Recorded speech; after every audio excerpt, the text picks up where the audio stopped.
Guhaye ikaze kuri Talk Sport ubuzima kabisa bana muri iki gitondo kabisa amakuru abyutse avugwa ni menshi kabisa tugiye kureba Rayon Sport ibihe by'ingenzi byose bya match y'ejo kabisa habayemo agashya gakomeye cyane ndetse n'ikipe ya Arsenal nayo ikubiswe mu nzenzi ukomeye cyane ndetse bana amakuru menshi akomeye cyane agezweho.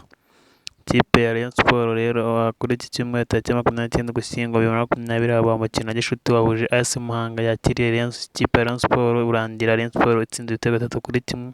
AS Muhanga ni umukino wa gishuti wakinwe mu rwego rwo gutegura imikino ya shampiyona y'u Rwanda 2020 biteganyijwe gutangira mu minsi mike iri imbere.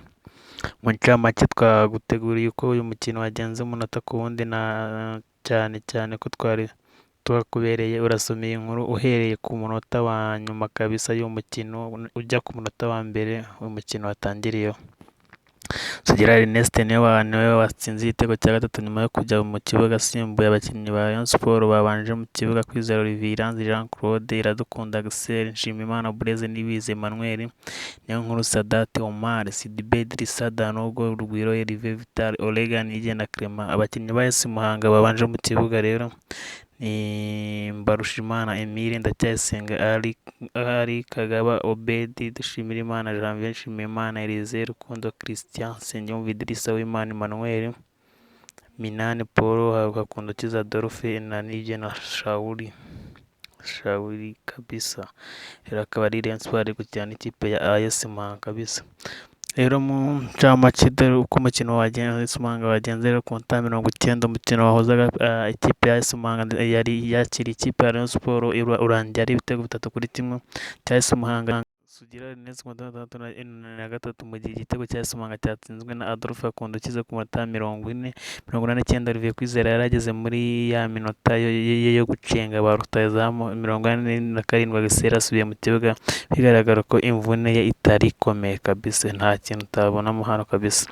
Ku minota 56 rero umupira wawe uhagaze kubera umukinnyi wa Rayon Sport Axel ukina kuri kabiri wageze ikibazo cy'imvune 55 Gaye Bukasa ntigeze yicara ku munota n'umwe. 53 ikipe ya Rayon Sport abantu bazayitega mu bakinnyi bayo bo mu mpande dukurikije uko tubonye Iranzi Jean Claude, Manasi Mutatu, Mugisha abana bose ubona ko bari gukina bihuta kandi baziranye ariko ikipe izajya irusha hagati ikipe ya Rayon Sport nayo izajya ibaho nabi kabisa.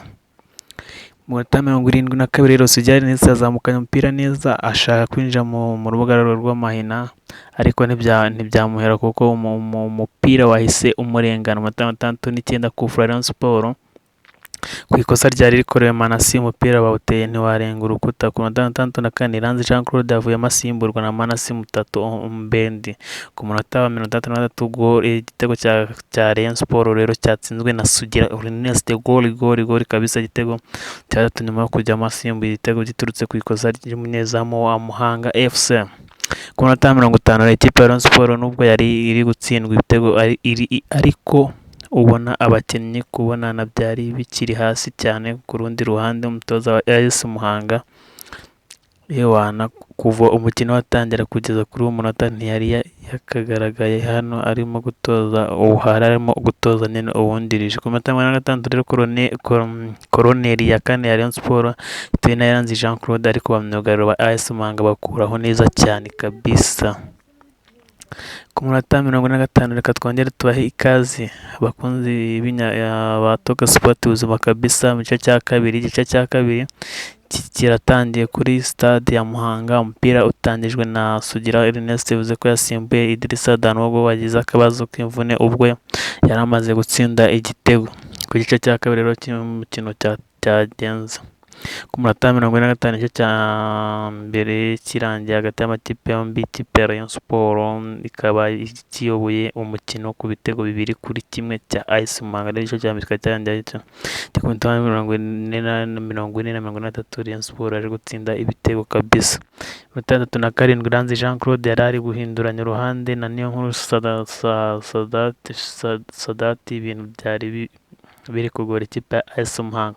Ku minota 65 koroneri ya gatatu Rayon Sport atewe na Niyonkuru umupira ukozwaho umutwe na Idrissa Danogo umupira uhita ujya hanze. Ku minota 63 rero Harerimana Jean Claude wakomeje kwicara mu kibuga byarangiye asimbuwe na Nigena Shawari. Ku minota 61 rero Kuri uwo munota umukinnyi yahise Muhanga yari aryamye hasi. Ku munota 29 koroneri ya mbere yahise Muhanga ariko itagize icyo itanga kuko umupira wa myugariro ba Rayon Sports bahise bakuraho. Ku munota 25 rero uburyo bwa mbere ku ruhande rwa AS Muhanga, umupira watiwe na Hakunda ukize, umupira uruhukira mu biganza bya Kwizera Olivier Garde wa Rayon Sports kabisa.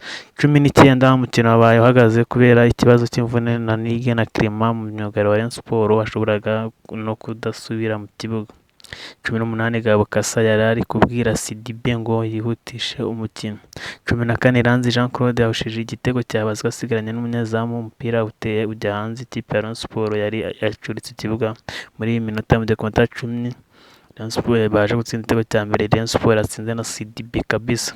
Ku munota wa mbere ikipe ya Muhanga niyo yatangiye umukino. Minani Paul niwe utangije umupira. Umukino utangiye saa 9:20 harenzeho iminota igera kuri 20. Isaha isanzwe ikipe ya Rayon Sports yasuye Muhanga izatangira shampiyona isuye ikipe ya Rutsiro FC izamutse mu cyiciro cya mbere kabisa.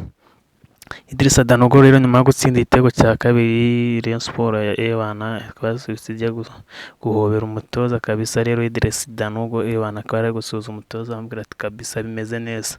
Ikipe rero tujya muri England Premier League, Ghana down kabisa. ngo Arsenal yagiye hasi, Rivers Gunners ibura gutsinda kabisa.